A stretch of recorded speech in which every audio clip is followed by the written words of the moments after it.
Alright guys, it's Jahlon, and today I'm doing a viewer requested segment on action and tab. One of my viewers said it would probably be a good idea if I put this video together so we can talk about the different types of action combat, we can talk about hitboxes, we can talk about waterfall stats and what those are and how those apply to tab, hitting and not hitting versus action, hitting and missing, and then how can they be combined. So we're going to start with a simple breakdown for how the two processes work. And I'm going to start with action because the action strike, action hit flow is much simpler than tab. Now, I didn't say action combat is simple.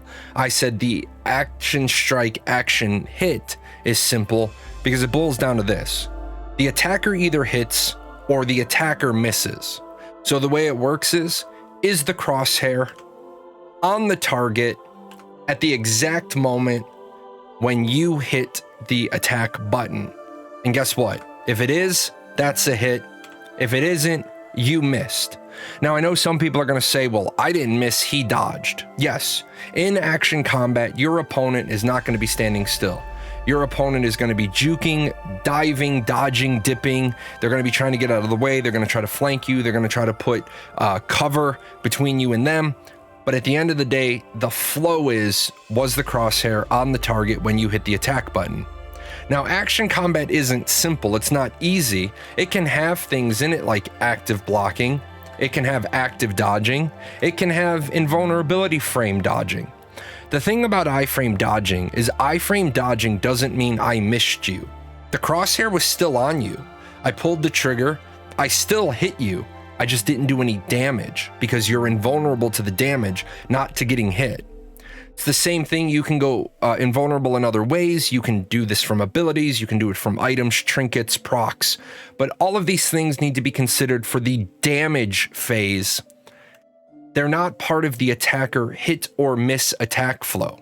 Does that make sense? If you disagree with me, leave a comment below but I think everyone's going to agree with that. Now, the other thing we need to talk about with action combat, we need to talk about hitboxes because there's not one universal type of hitbox.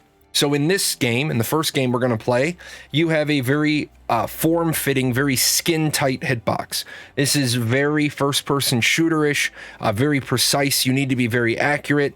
So as you can see here, the center mass shot is going to be a hit, but the shot that's just off the side of the hat, that's going to be a miss because you did not hit inside of the red line.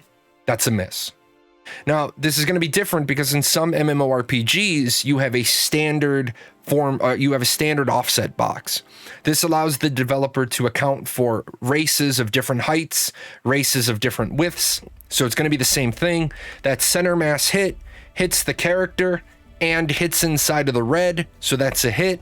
But the difference is now when you're just off to the side of the hat, you're inside of the red. You did not hit the character model, but you hit inside the hitbox. So that second shot is going to be registered as a hit. Now, this is going to be different from the third style where you're going to have center cylinder. Again, center mass shot. It's inside of the character model. It's inside of the hitbox. This is a hit. Our next shot is going to strike the character model in the hand. But because it did not strike the cylinder, this is actually going to be considered a miss. And this is something that some action players, they say, I don't want center cylinder for this reason. I want to know that when I hit the character mesh, the character model, I know I'm getting a hit. I'm okay if there's some of that null area around the character that I'll also get a hit, but I never want to hit the model and not register a hit. But there's also the fact that your center cylinder goes to the maximum height of the largest character. So you'll notice there's some head space above the top hat. If you were to strike right there, that would also register as a hit because although you missed the character mesh, you did hit the hit box. Now, I think this is important because having a discussion about action combat is important, but we need to make sure that everyone is on the same page with the hitbox. I see a lot of discussions go off the rails. Somebody's talking about Guild Wars 2 action camera and the more forgiving hitbox, and somebody's talking about BDO, which I will say I believe to be a more precise, you have to have the cursor more on. I believe people have told me New World is more precise, you have to have the cursor more on. And so two people inside of action combat are having a discussion, and you can't believe they're both advocating for the same umbrella style, because what they're really discussing is the hitboxes. So for Ashes of Creation, what type of hitbox would you like to see? And leave that in the comments below. Now, as we move into tab target, I do want to say that there are literal definitions and then there are understood definitions. Tab targeting, the literal definition is using tab to cycle through targets. You can do this in many, many games. You can do this in tab, you can do this in soft lock, aim assist. But when you're talking about an MMORPG, tab targeting players are usually referencing a whole suite of mechanics. And the one that really sets off tab players and then they get irrational and they don't want to have a good conversation with the tab or with the action players is action players say all tab abilities always hit. And this simply isn't true. All tab abilities always have a chance to hit because the hit, miss, hit, not hit flow is different. So for the tab attack flow, the attacker has an accuracy check. Did the attack hit or did the attack not hit? So what I mean by that is if you have an accuracy of 94%, then the computer is going to do a probability roll for you.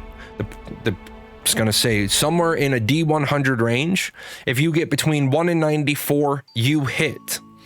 And this is going to move the combat to the next step. Unlike action, where that's kind of the end of it, there's a whole nother step for tab. But if I rolled between 95 and 100, then I did not hit, and the process is going to end here.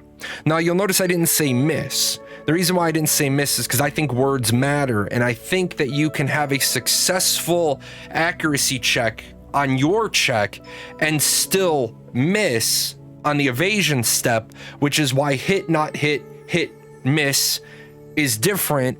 Hit and miss in action is all on the attacker. I hit or I missed. In tab, I hit you or I didn't hit you, but then you can still through a dice roll dodge. And that's what we call the avoidance check. You're going to have evasion, you're going to have parry, you're going to have block. And if your game in question has all three of these, then the defender is going to get 3 rolls. Just like you got 1 roll for your accuracy check, the defender gets 3 rolls.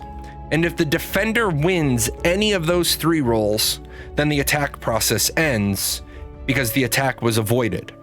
Now, I do want people to understand, in tab combat, it is possible that the avoidance check is not 100%. Some games block and parry simply reduce the damage, they don't avoid it. Arcade is a good example of this. Arcade launch through 4.5, evasion, parry, or block negated the damage completely, down to 0. In 4.5, they made block 60% damage reduction, parry 40% damage reduction, and evasion, obviously, as it should, is 100% damage reduction. So you can do block, parry, evasion as different mitigation rates, different avoidance rates. However, that's a video for that's a different topic altogether. In this case, you would then move on to damage mitigation. If the accuracy check was 1 and the avoidance checks all failed, then you're going to move into the armor, the flat damage reduction, the percentage damage reduction, the elemental damage reduction, and that damage piece looks an awful lot like the action piece, because at that point you're past action or tab, and now you're just into how does damage get mitigated. So the big question in the Ashes of Creation community is, can you combine action and tab? And the answer is absolutely.